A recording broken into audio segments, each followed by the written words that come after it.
Miss হবে না আপনার পছন্দের টিভি শো। দেখুন জি5 অ্যাপে একদম ফ্রি। অপয়া মেয়ে, বেরো তুমি এখান থেকে।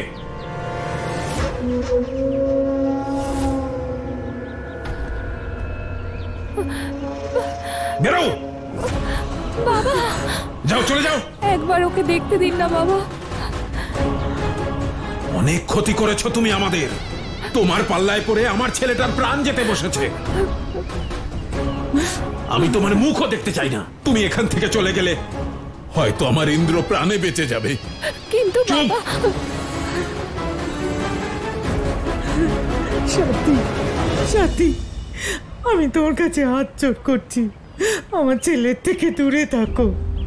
তুমি দেখলে তো পুরোহিত মশাই যা কিছু বলেছিলেন সব সত্যি প্রমাণ হচ্ছে। আমার ছেলের জীবন ডাক্তারবাবু আর পুরোহিত মশাই বাঁচাবেন। তুমি তোমার ছায়ার থেকে ওকে দূরে রেখো, ওর জীবন থেকে সরে যাও।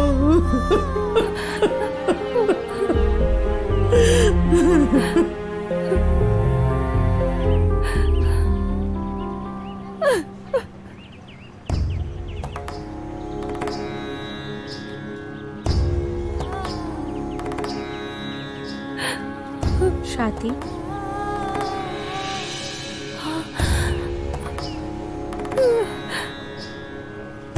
চিন্তা করো না, ইন্দ্রর কিচ্ছু হবে না। দিদি, দিদি দেখো না ওর কি হয়ে গেল।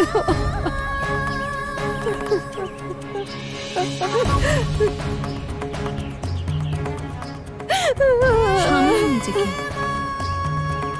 আর বিশ্বাস রাখো, ইন্দ্রর কিচ্ছু হবে না।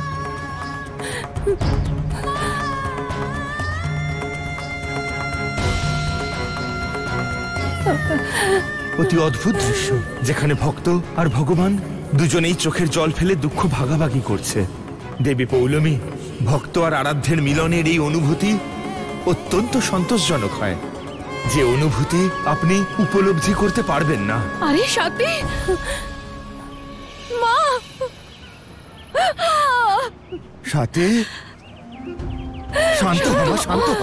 শান্ত কিছু হবে না। মা, বাবা, কি করে হলো এসব? ইন্দ্রের অনেক বড় অ্যাক্সিডেন্ট হয়েছে মা।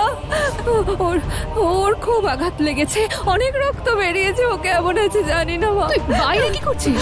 বাবা আমাকে বাইরে বের করে দিয়েছেন। উনি আমাকে ইন্দ্রকে দেখতেও দিচ্ছেন না। আরে দেখতে দেবে না বললেই হলো নাকি? চল আমার সঙ্গে। বাবা, মা, না, আমার ইন্দ্রের কাছে যাওয়া এখন ঠিক হবে না। তোমরা গিয়ে দেখে এসো। আচ্ছা ঠিক আছে, তুই শান্ত থাক, আমরা গিয়ে দেখে আসছি, তুই চিন্তা করিস না। দেবর্ষি, চলুন এখান থেকে। কিন্তু মাতা, ভক্ত সাথীকে এই অবস্থায় ছেড়ে চলে যাওয়া কি উচিত হবে?